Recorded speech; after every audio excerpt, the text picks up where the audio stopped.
सुबह सुबह किसी ने एक मैसेज भेजा था, बहुत अच्छा मैसेज था वो। तो एक चित्र बना हुआ था, उसमें एक व्यक्ति है, वो प्यासा है।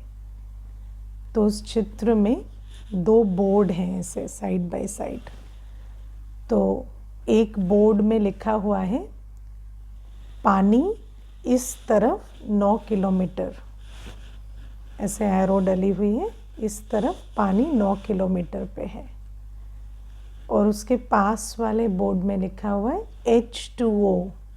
H2O पानी का केमिकल नाम है, केमिस्ट्री में जो नाम देते हैं। तो H2O इस तरफ 500 मीटर पर है ना। तो अब व्यक्ति जो है वो इस तरफ भाग रहा है, क्योंकि उसको पानी पढ़ना आता है। उसको H2O क्या है समझ में नहीं आया, तो वो 500 मीटर इधर जाने की जगह 9 किलोमीटर उधर भाग रहा है।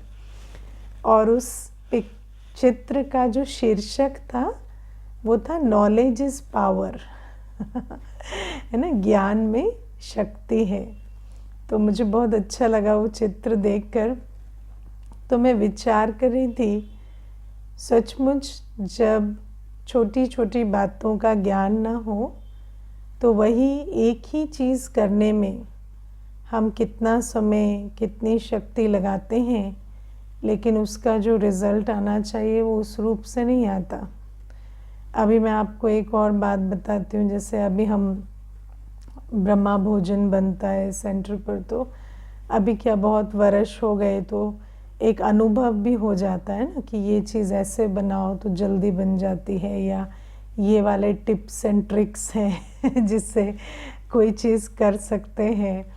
तो कभी कोई माताएं बताती हैं कि ये प्रॉब्लम आ रही थी इस चीज़ को बनाने में, तो हम कहते हैं नहीं नहीं ये नहीं, ये आप ऐसे करोगे ना तो जल्दी हो जाएगा। तो कहते दीदी वो जो बात बताई थी ना उससे इतनी इजी हो गई है काम, इतना इजी लगता है अब बनाना।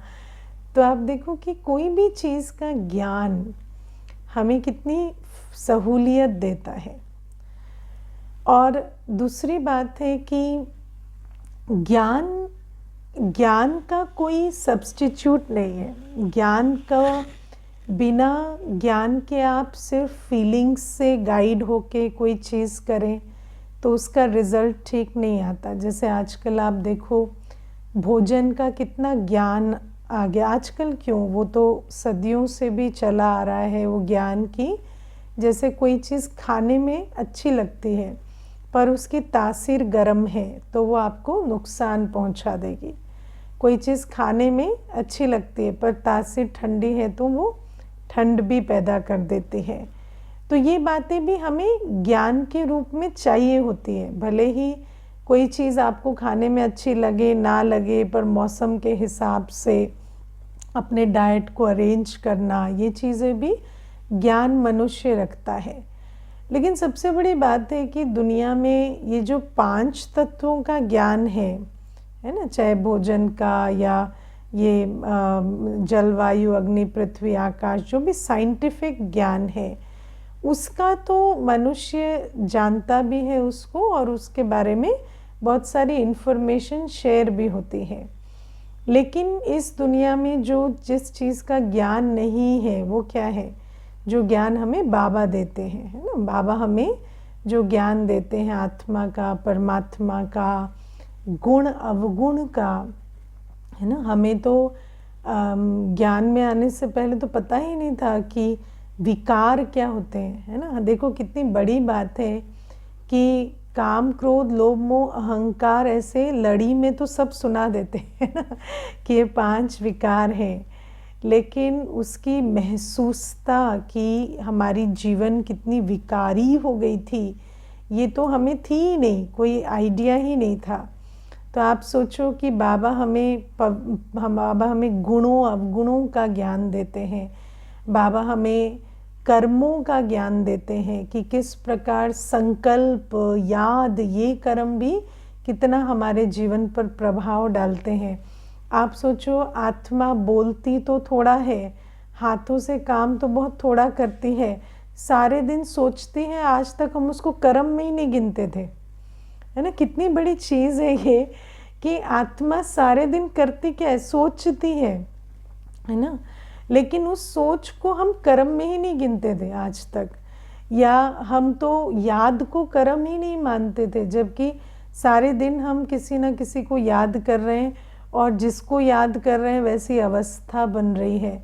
तो बाबा हमें कितना सारा ज्ञान देते हैं और बाबा जो है उस वैसा हमें बनाते हैं, है ना। तो बाबा जैसे शांति का सागर है, तो बाबा हमें शांति का अर्थ समझाते हैं, शांति की शक्ति देते हैं, शांत बनाते हैं, शांत स्वरूप बनाते हैं, है ना। बाबा हमें शांति सागर से शांति लेकर कैसे शांत बनना है वो विधि भी सिखाते हैं और सच्ची शांति का अनुभवी भी बनाते हैं, है ना। जिस शांति का वायुमंडल से कोई लेना देना नहीं है, आसपास कितना भी शोर हो, आवाज़ हो, लेकिन बाबा कहते हैं तुम मन बुद्धि से अपने शांति धाम में स्थित हो जाओ तो शांत हो, आत्मा शरीरी हो जाए तो शांत है।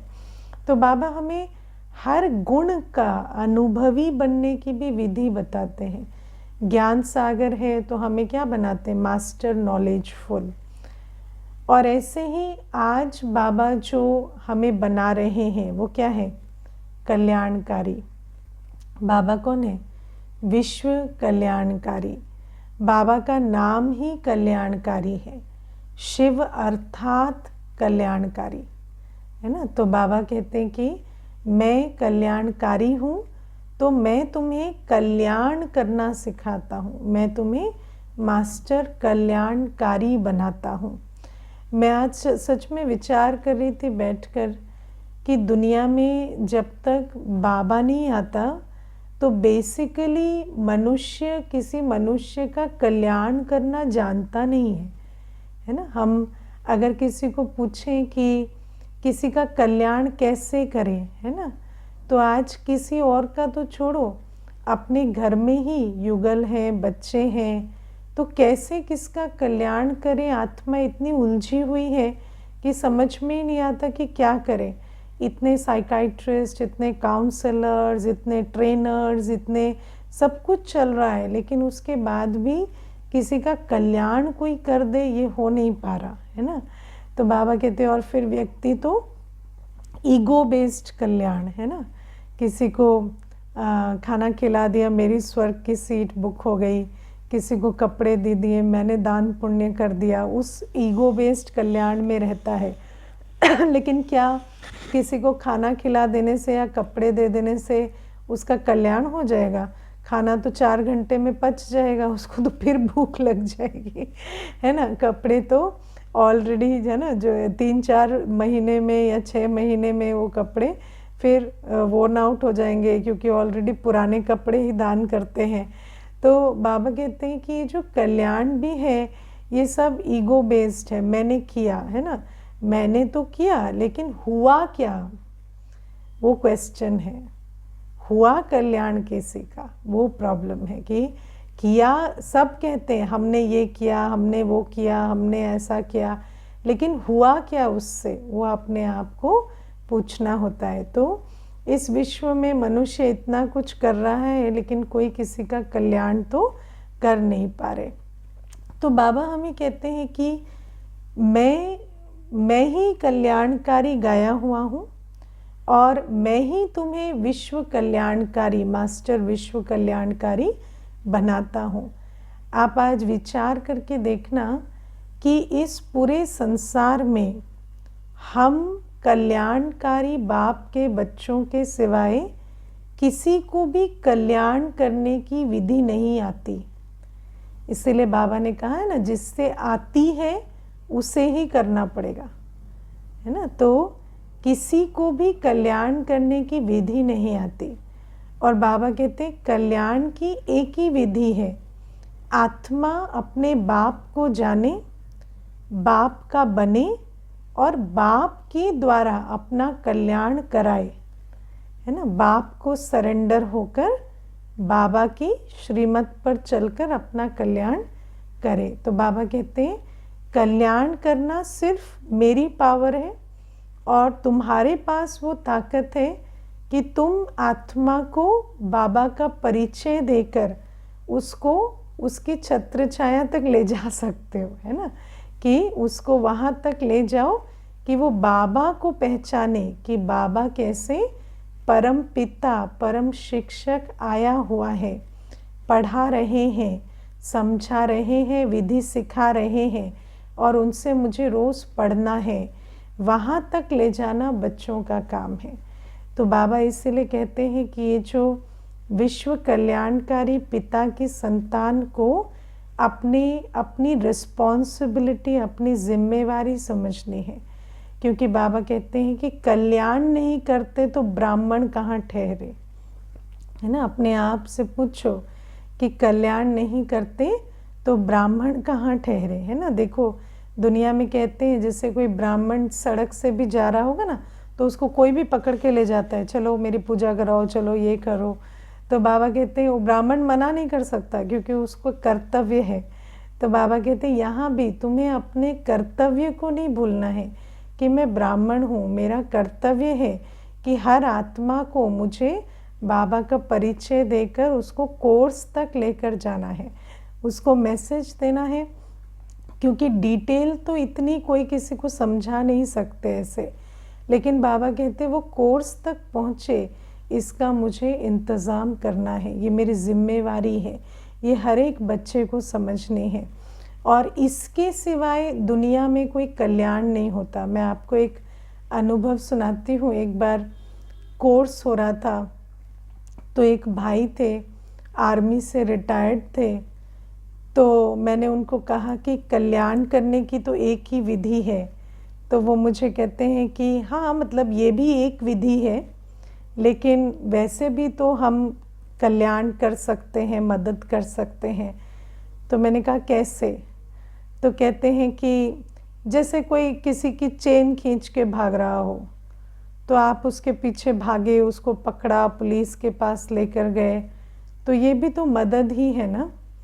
तो मैंने कहा कि आपने की है ऐसी मदद? तो कहते हैं हाँ, मेरे सामने एक लेडी का चेन स्नैच हो गया था तो मैं गाड़ी दौड़ाकर उसके पीछे कई किलोमीटर तक गया और फिर वो जो चोर था उसको पकड़ा और उसके बाद मैंने पुलिस के हवाले किया।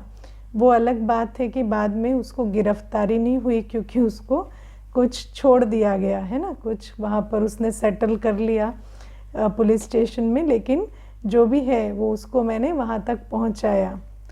तो मैंने कहा आप एक सेशन कराना चाहेंगे हर एक को कि कैसे भाग के चोर पकड़ने हैं, है ना। तो आप तो और रोज़ फिर सारे दिन वो ताक में रहे कि सड़क पर चलते कि कौन किसकी चेन खींच के भाग रहा है, तो फिर हम सड़क पे 1 घंटा तो रोज़ बिताना पड़ेगा ना। तो फिर कभी महीने में एक चेन स्नैचर दिखेगा तो फिर उसके पीछे भागेंगे और पकड़ेंगे। तो इस पर आप एक सेशन कराना चाहेंगे? तो मुझे कहते नहीं।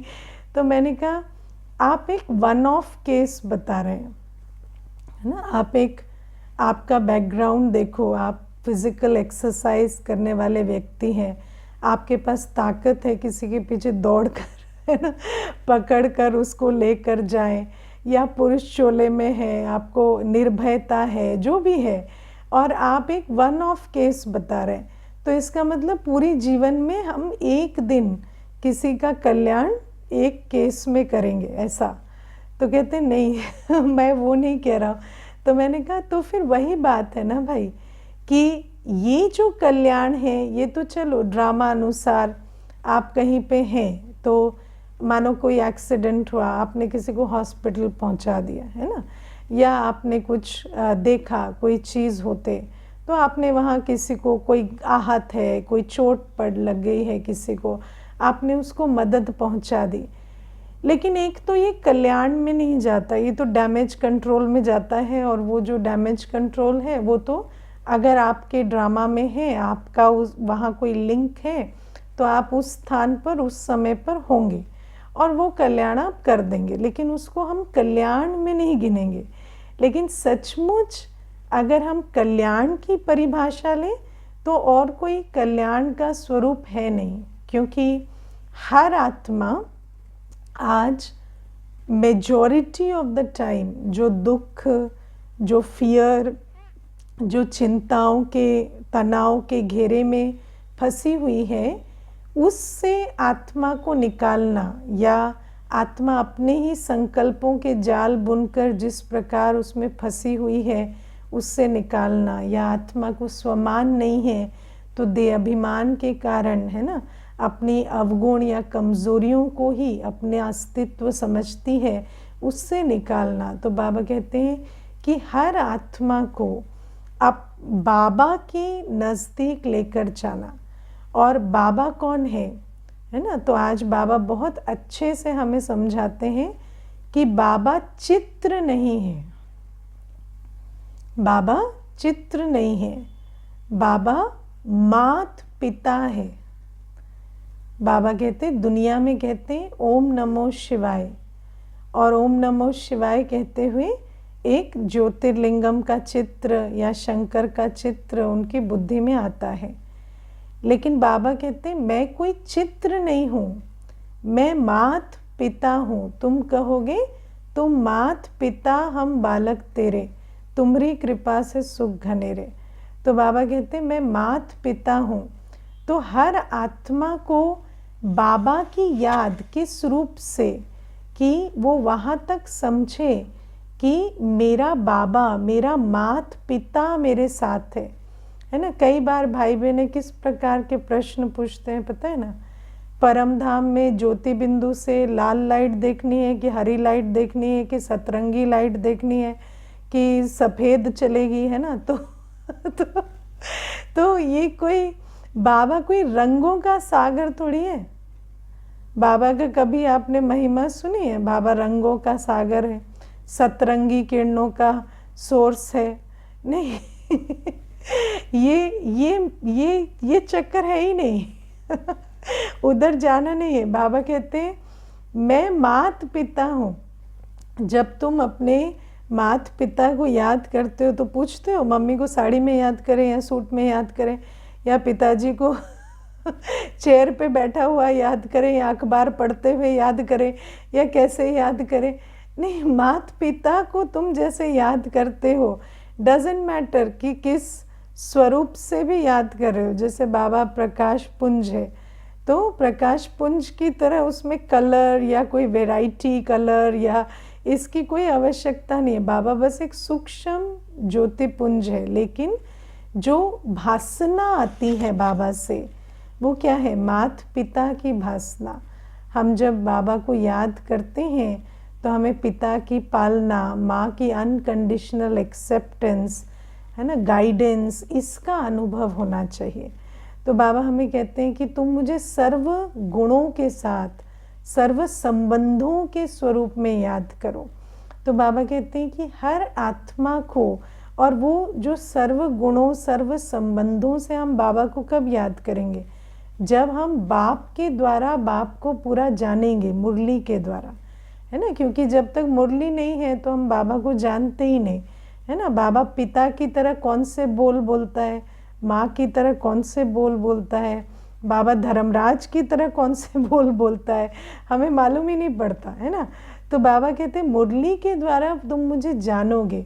तो बाबा कहते हैं हर आत्मा को वो जो निराकार चैतन्य ज्योति बिंदु मात पिता शिक्षक सतगुरु शिव बाबा है ना, उस तक तुम्हें पहुंचाना है। हर आत्मा को बाबा की याद दिलानी है, बाबा से उसका संबंध जुटाना है, और बाबा से आत्मा को प्राप्ति होगी। जिस पवित्रता, जिस शांति, जिस शक्ति से दूर हो गई है ना आत्मा, उसमें पुनः स्थित करने वाला एक बाबा ही है ना। दुनिया में तो कोई किसी को ऐसे, मैंने ऐसे झूठा भी नहीं कहता कि पवित्र बनो, है ना। पवित्र बनाने की शक्ति वक्ति तो छोड़ो, लेकिन ऐसे भी कोई किसी को कह दे कि प्योरिटी में रहना चाहिए, ऐसा भी कभी कोई नहीं कहता, है ना। और आप सोचो कि पतित पने ने हमारा क्या हाल कर दिया है, लेकिन बाबा ही है जो हमें, जो आत्मा को चाहिए वो देने की, वो देगा। प्रेरणा देना, शक्ति भरना कि आत्मा फिर से उन गुणों को धारण करे, ये सब कुछ बाबा ही करता है। आत्मा के यात्रा में जो गुण खो गए हैं, शक्तियाँ खो गई हैं, उनकी पुनर्स्थापना एक बाबा के सिवाय कोई नहीं कर सकता। लेकिन उस बाबा तक, उसके परिचय तक, और बाबा आकर किस प्रकार मुरली सुना रहा है, आत्माओं की पालना कर रहा है, बाबा के सुंदर अलौकिक दिव्य कर्तव्य की पहचान तक आत्मा को हमें पहुंचाना है। और बाबा कहते हैं ऐसे नहीं तुम अपना काम धंधा करके थक गए बस, है ना, यही है ना। कईयों को तो जैसे कोर्स होगा ना तो मैसेज देने के लिए भी कहेंगे ना, तो कहेंगे भूल गए, तुमसे फॉरवर्ड नहीं मारे जा रहे हैं, हाँ इतना नहीं हो रहा है, क्या ऐसा कर रहे हैं हम, हाँ थके पड़े, कहते हैं हम थक गए, बिजी थे, इतने बिजी है 4 फॉरवर्ड नहीं मारे जा रहे कि हाँ ये मैसेज भेज दें, कम से कम इतना भी नहीं कर पा रहे। या किसी को फ़ोन करके बोले कि आप कोर्स करो या आप समझो, या जब भी कोई आत्मा, देखो हम कितनों के संबंध संपर्क में आते हैं, हर आत्मा को हमें रास्ता दिखाना होगा, हर आत्मा को हमें समझाना होगा कि इसके सिवाय और कोई विधि नहीं है। और बाबा कहते हैं ये मैंने तुम्हें जिम्मेवारी दी है कि कोई उलहना ना रह जाए, है ना, कोई ऐसा नहीं बचना चाहिए जो लास्ट में कहे हमें पता नहीं चला, है ना। मैं आपको एक छोटी सी इसमें बात बताती हूँ। एक भाई था, बहुत सिंपल कुमार, छोटा कुमार आया था सेंटर पर। तो मैंने उसको एक दिन कहा कि हर बच्चे को बाबा का परिचय देना है, किसी को भी आप मिले तो आपको बाबा का परिचय देना है। तो फिर ट्रेन में परिचय देने की उस दिन मुरली आई थी, तो वो मुझे आके ना शुरू के कोर्स के बाद नई मुरली सुन रहा था, तो मुझे आके कहता मैं आपको एक बात बताऊं। तो मैंने कहा बताओ। तो कहते 2 साल पहले मैं ट्रेन से ट्रैवल कर रहा था, मेरे सामने 5-6 जने वाइट कपड़ों में बैज लगा के बैठे थे, आज मुझे पता है वो बीके थे। दीदी उन्होंने मुझे परिचय नहीं दिया था, वो श्रीमत पे नहीं चल रहे थे, है ना। तो आप सोचो कि उसने बैठे बैठे वो 5-6 ब्रह्मा कुमार कुमारियों को उलहना दे दिया। तो मैंने उसको कहा कि कोई बात नहीं, आपको परिचय मिला ना। तो कहते नहीं, लेकिन मैंने सोचा मैं बता दूं कि उन्होंने नहीं दिया था, वो बैठे थे, तो बाबा मुरली में कहता है तो हमें देना चाहिए ना। तो मैंने कहा लेकिन आप देना। तो कहते हैं हाँ मैं तो जो भी मुरली में आता है मैं करता हूँ मैं तो ट्रेन में परिचय दूंगा। तो आप सोचो कि ऐसे भी उलहने मिलते हैं। और मैं आपको और एक अनुभव सुनाऊं जो थोड़ा इतना फनी नहीं है। एक बार एक भाई था, यहाँ पास में साकेत के पास एक जगह है, तो उसमें वो भाई का जो फ्रेंड था, ये भाई ज्ञान में चलता था और उसका फ्रेंड जो था वो सुइसाइड कर दिया। तो जब उसने सुइसाइड किया, छत से कूद के उसने सुइसाइड किया, और जब उसने सुइसाइड किया उसकी जो पत्नी थी वो सीधा दौड़ के आई और इसकी उसने कॉलर पकड़ी और कहती है कि रो के कि तुम्हारा फ्रेंड था, तुम उससे बचा नहीं सकते थे, तुम ब्रह्मा कुमारी जाते हो, तुम्हारा फ़र्ज़ नहीं था उसको तुम रास्ता दिखाते, वो इतने दुख में था, दर्द में था, तुम जान नहीं पाए। तो वो जो भाई था वो इतना घबरा गया कि वो एकदम से उसने फ़ोन किया। उस टाइम दोपहर का समय था, सेंटर भी बंद था। उसने मुझे इतनी घबरा के फ़ोन किया, मैंने कहा चलो आप आ जाओ अभी। तो आया, बाबा के कमरे में बैठा और सोचता ही रहा, और फिर मुझे कहता है दीदी मेरी कोई गलती है क्या, मेरा कुछ है। तो मैंने उसको उस समय थोड़ी सांत्वना दी, लेकिन आप विचार करो जो आज बाबा कहते हैं ना कि जब अगर तुमने किसी को परिचय दिया होगा तो अंत घड़ी जब उसको रियलाइज़ होगा ना तो उसको क्या याद आएगा, मुझे परिचय दिया था इन्होंने, है ना, ऐसा उसको याद आएगा ये चीज़। और बाबा कहते हैं अगर नहीं दिया होगा ना तो अंत घड़ी वो उलहना भी देगा। इसीलिए बाबा कहते हैं तुम अपना कर्तव्य ज़रूर करो, कोई सुने ना सुने उसकी यात्रा, लेकिन कोई तुम्हें उलहना ना दे सके कि तुमने परिचय नहीं दिया। ये हमें बहुत अटेंशन देना है। मैं आपको इसमें कुछ एक बातें बताती हूँ। देखो, हम कई बार ऐसे बहुत सारे भाई बहनों से मिलते हैं जो बचपन में कभी कोई सेंटर गए हैं, ज्ञान सुना है। मुझे याद है, मैं एक बार जब हेल्थ मिनिस्ट्री में थी उस टाइम पे एक ऑफिसर को हम किसी प्रोग्राम के लिए इनवाइट किए थे। फिर वो नहीं जा पाए, उन्होंने अपनी जगह किसी और को अपॉइंट किया। तो वो जो भाई मेरे साथ जा रहे थे प्रोग्राम के लिए, तो रास्ते में वो मुझे कहते हैं, मुझे आप लोगों का ज्ञान मालूम है। तो मैंने कहा कैसे? तो कहते मैं जब 7 साल का था ना, तो मेरा एक दोस्त होता था, उसकी माँ अपने घर में चित्र लगाकर ऐसे समझाती थी। तो मैंने आप लोगों के सारे चित्र देखे हैं, आत्मा, परमात्मा, 3 लोक और सीढ़ी, ये मुझे याद है। और वो 8 शक्ति थे ना जिसमें कछुआ है, वो भी मुझे याद है। तो मैंने उनको कहा ये कितने सालों पुरानी बात है? तो मुझे कहते मैं अभी 55 का हूँ, तो 7 वर्ष का था, आप लगा लो अंदाज कितनी पुरानी बात है। तो मैंने कहा आपको इतने वर्षों में भी याद है? तो कहते हैं हाँ, ये बड़ी सरप्राइजिंग चीज़ है कि this is one of the few things जो मैं कभी भूला नहीं। तो और मैं आपको कई बार ऑफिस में देखता था, मेरे को कई बार आया कि मैं आपसे वैसे बात करूं, लेकिन कभी मौका नहीं लगा। और आज जब सर ने कहा कि आप जाइए मेरी जगह, तो मुझे लगा अच्छी बात है, मैं चलता हूँ। तो आप विचार करो, जो बाबा कहता है ना कि ज्ञान का बीज कभी ख़त्म नहीं होता, ये इतनी पक्की बात है कि है ना, इसको कोई क्वेश्चन नहीं है। तो बाबा कहते हैं किसी को तुमने परिचय दिया है ना, वो भूलेगा नहीं, अंत घड़ी भी उसको याद आएगा। इसीलिए बाबा कहते हैं हम बच्चों को इतना अटेंशन देना है। आप में से कौन है जो कह सकते हैं ऐसी कोई आत्मा नहीं है मेरे आसपास, मेरे संपर्क में, जो मुझे उलहना दे सके? ऐसा कौन है जो कह सकता है कि मैंने सबको बताया है कि शिव बाबा धरा पर आए हैं और आपको पहचानने के लिए जाकर कोर्स करना चाहिए? ये मैसेज सबको दिया है, ऐसी कौन सी आत्मा है ना? अगर कोई है तो आप विचार करो, नहीं है तो सबको उलहना मिलेगा लास्ट में, है ना। एक माता ने हाथ उठाया और सच में वो माता करती है ऐसा, मैंने देखा है। आज बाबा जैसे कहता है ना कि बिल्कुल जाओ मंदिरों में सबको समझाओ, तो ये माता कम से कम 2-2 घंटे बाहर हर आत्मा को ये बताती है कि शिव बाबा आया है और सेंटर पर चलो, और कई आत्माओं को लेकर आती है।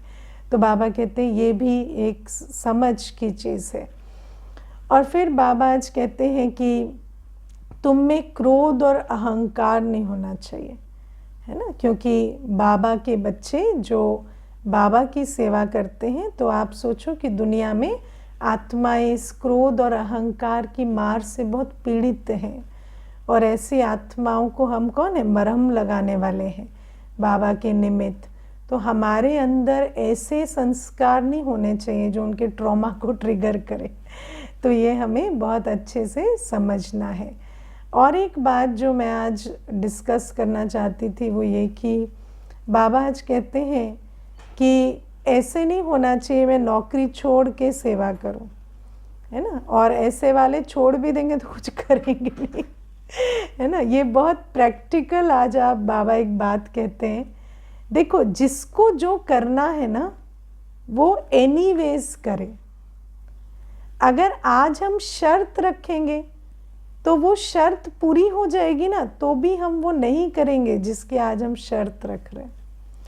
मैंने ऐसे बहुत भाई बहनों को देखा है, जैसे आज बाबा नौकरी का एग्जाम्पल दे रहे हैं, तो कहेंगे कि नौकरी लग जाए तो फिर हम नौकरी छूट जाए तो हम सेवा करेंगे। तो नौकरी छूट भी जाती तो सेवा नहीं करते, या नौकरी लग जाए तो सेवा करेंगे। कई ऐसे होते हैं, कहेंगे कि नौकरी हो जाएगी ना तो दीदी सेवा करेंगे। लेकिन चलो नौकरी आज नहीं है, लेकिन तुम्हारे पास कुछ तो है बाबा को देने को, है ना। चलो आज धन भी नहीं है तो भी तन तो है, श्वास तो है, जब आज कुछ भी नहीं लगाते तो कल नौकरी हो जाएगी, तो ऐसा क्या तुम्हारे अंदर संस्कार परिवर्तन हो जाएगा जो एकदम से जीवन समर्पण हो जाएगी? कुछ नहीं होने वाला ऐसा। तो हर आत्मा को ये जो हम अपने आप को ठगते हैं ना, ये हमें पहचानना है। कई बार भाई बहनें कहेंगे हमारी वो ज़मीन डिस्प्यूट में है, वो निकल आएगी ना दीदी तो हम इस बाबा की सेवा में लगाएंगे। अब वो डिस्प्यूट से निकल आई, फिर कहेंगे कि अच्छा दीदी वो बिक जाएगी ना तब बाबा की सेवा करेंगे। फिर वो बिक भी गई तो कहेंगे वो ना इतना अमाउंट सोचा था ना, उतने में बिकी नहीं, तो उसमें फिर सेवा नहीं हो पाएगी, है ना। तो इस प्रकार से ये जो शर्त रखने वाले होते हैं ना, ये शर्त रखने वालों की शर्तें पूरी भी हो जाती हैं तो नहीं होता है। कई बार हमने कन्याओं को भी देखा है, कहेंगे दीदी ये वाला बस काम पूरा हो जाए ना, ये जिम्मेवारी पूरी हो जाए। है कोई नहीं जिम्मेवारी उनको, लेकिन सर पे ढो रखी जिम्मेवारी है ना, सब ईगो बेस्ड। तो ये मेरा काम है, ये मेरी जिम्मेवारी। कल शरीर छोड़ दोगे तो तुम्हारी जिम्मेवारी कौन संभालेगा? हाँ बोलोगे क्या? हाँ यमराज तो होते नहीं है, लेकिन चलो मेटाफोरिकली यमराज को भी कहोगे क्या मेरी ये जिम्मेवारी ख़त्म हो जाए फिर जाऊंगा? नहीं। तो वो जो ये जो जिम्मेवारी है, ये जिम्मेवारी पूरी हो जाएगी तो समर्पित हो जाएंगे, ये जिम्मेवारी हो जाएगी ना बाबा को जीवन दे देंगे। उनकी जिम्मेवारियां कभी ख़त्म नहीं होती, है ना। तो ये इन बातों को समझ कर चलना है। इसीलिए बाबा कहते हैं जो हो जैसे हो, आज जो है जैसा है ना, तुम बलिहार जाओ, तुम आज मेरे बनो, तुम मुझ पे शर्त नहीं रखो। क्योंकि ये जो शर्त रखने वाले होते हैं ना, इनकी शर्तें पूरी भी हो जाए तो ये करते कुछ नहीं। तो बाबा हमें कहते हैं कि ये जो माया है ना, माया कितने प्रकार से आत्मा की बुद्धि पे वार करती है, माया को पहचानना है। तो ये एक बात बाबा कहते हैं। मैं आपको एक इसमें बात समझाती हूँ। जैसे बाबा कहते हैं ना कि तुम शर्त नहीं रखो, तुम बिना शर्तों के मेरे बनो। और मैंने ऐसे भी बच्चे देखे हैं बाबा के, जो बाबा के पास आए तो कभी शर्त नहीं रखी, है ना, पूरा सर्व समर्पण पहले दिन से गए। लेकिन जो बिना शर्तों के बाबा के बने ना, बाबा ने भी कभी कोई शर्त उनके सामने नहीं रखी। कभी बाबा ने ये भी नहीं कहा कि ड्रामा में होगा तो मिलेगा। उनका संकल्प करना और संकल्प पूरा होना, ये पूरा एकदम ऐसे होता है, उसमें ड्रामा को भी बाबा इंटरफियर नहीं करने देता। मैं आपको एक बहुत स्वीट बात बताती हूँ। एक बहन है, समर्पित है सेंटर पर, तो वो मुझे एक बार कहती है कि मैं जब ज्ञान में आई ना, तो मैं नौकरी भी करती थी, सब कुछ था, लेकिन मुझे बाबा की टोली बहुत अच्छी लगी, तो मैं टोली खा खा के समर्पित हो गई। मैंने और इतना सोचा नहीं। मैं सच पूछो तो मैं ज्ञान भी बाद में समझी। मैं टोली खा खा के मुझे लगा यहाँ टोली ठीक मिलती है, रोज़ मैं समर्पित हो गई, है ना। तो मैं समर्पित जब हो गई, फिर मैंने ज्ञान समझा, सेवा करनी शुरू की, सब कुछ हुआ। नौकरी वोकरी एक झट में छोड़ दी। उसके बाद कई सालों के बाद, 3-4 वर्ष हो गए मेरे ख्याल से, तो फिर कहती कि एक बार एक माता आई, तो उस माता ने ना अपने बहुत अनुभव सुनाए कि मैंने बाबा को देखा, मैंने आत्मा का अनुभव किया, मैंने ऐसा किया। तो मैं वैसे तो कभी बाबा से कुछ मांगती नहीं थी, बाबा ने वैसे ही इतनी झोली भरी हुई थी, लेकिन उस दिन ना पहली बार मुझे थोड़ा उदास सा लगा कि इस माता को इतने अनुभव हुए और मेरे को तो कोई अनुभव ही नहीं है। मेरे को तो ना कभी आत्मा दिखी, ना बाबा दिखा, मैं तो ऐसे ही, है ना, फ्री में समर्पित हो गई। तो उसको लगा कि मेरे साथ थोड़ा घाटे का सौदा हो गया। तो फिर उसने उस दिन बाबा को बैठ के कहा कि आपने मुझे कुछ भी नहीं दिया, मुझे कोई अनुभव नहीं कराया, कुछ भी नहीं कराया, और मेरे को कोई कुछ भी नहीं है। मैं जब कोई सुनाता है तो मैं ऐसे आ करके सुनती हूँ कि इनको इतने अनुभव हुए, मेरे पास कुछ सुनाने के लिए भी नहीं है। तो कहती जब मैं सोई उस दिन रात को, तो ऐसा लगा जैसे एक प्रकाश आकर मेरी भ्रिकुटी में समाया। खिड़की से एक ज्योति बिंदु आया और मेरी भ्रिकुटी में समाया। और जब मैं सुबह उठी तो मुझे नहीं पता मैं कब सोई, क्योंकि मैं बहुत देर तो उस अनुभव में रही, वो शांति के, खुशी के। और जब मैं सुबह उठी तो मैंने उस प्रकाश को जाते भी देखा। तो आप समझो कि 6-7 घंटे मैंने शांति के सागर, सुख के सागर, प्रेम के सागर के सानिध्य में बिताए फिजिकली। तो मुझे कहती कि लोग तो परमधाम जाके अनुभव करते हैं ना बाबा के प्यार को, शक्ति को। मुझे तो बाबा ने वो 6-7 घंटे एक्सक्लूसिव अपॉइंटमेंट देके वो अनुभव कराया। और कहती वैसे मेरी आज भी कोई इच्छाएं नहीं है, लेकिन ऐसा कभी नहीं होता कि कोई संकल्प मेरा हो और पूरा ना करे बाबा।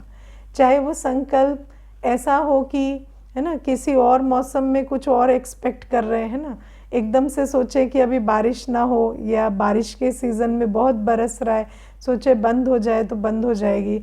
बारिश चाहिए तो विंटर में भी हो जाएगी, गर्मी में भी हो जाएगी। तो कहती कोई भी बिजार सा संकल्प भी ले लूँ ना तो वो मेरा पूरा होता है। तो कहती है कि सचमुच बाबा का बनना चाहिए, सोचना नहीं चाहिए। मैंने एक ही बार बाबा को कहा था और बाबा ने मुझे अनुभवों से भरपूर कर दिया। तो इसीलिए एक तरफ ये है कि शर्त रखना, शर्त पूरी होने पर भी कुछ ना करना, और दूसरी तरफ ये है कि बिना शर्तों के बलिहार जाना। और बाबा कहते हैं जब तुम मुझ पे बलिहार गए तो पहले तो शर्तें रहेंगी नहीं, लेकिन अगर कोई बात आपके दिल में आई तो ऐसा नहीं होगा कि पूरी नहीं होगी। तो बाबा हमें कहते हैं कि इस प्रकार से हमें बाबा के साथ संबंध में चलना है, बाबा के साथ संबंध निभाना आना चाहिए। बाबा हमें, जैसे बाबा हमें कल्याण करने की कला सिखा रहे हैं ना, बाबा हमें संबंध निभाने की भी कला सिखा रहे हैं। ये भी एक बाबा के साथ कैसे चलना है, बाबा वो कला भी हमें सिखाते हैं। बाबा ऐसे नहीं कि कहते हैं इनको तो मेरे साथ चलना नहीं आता, वो भी बाबा मुरली में सिखाते हैं कि मेरे साथ किस प्रकार से, किस विधि से तुम्हें चलना है। ठीक है। ओम शांति।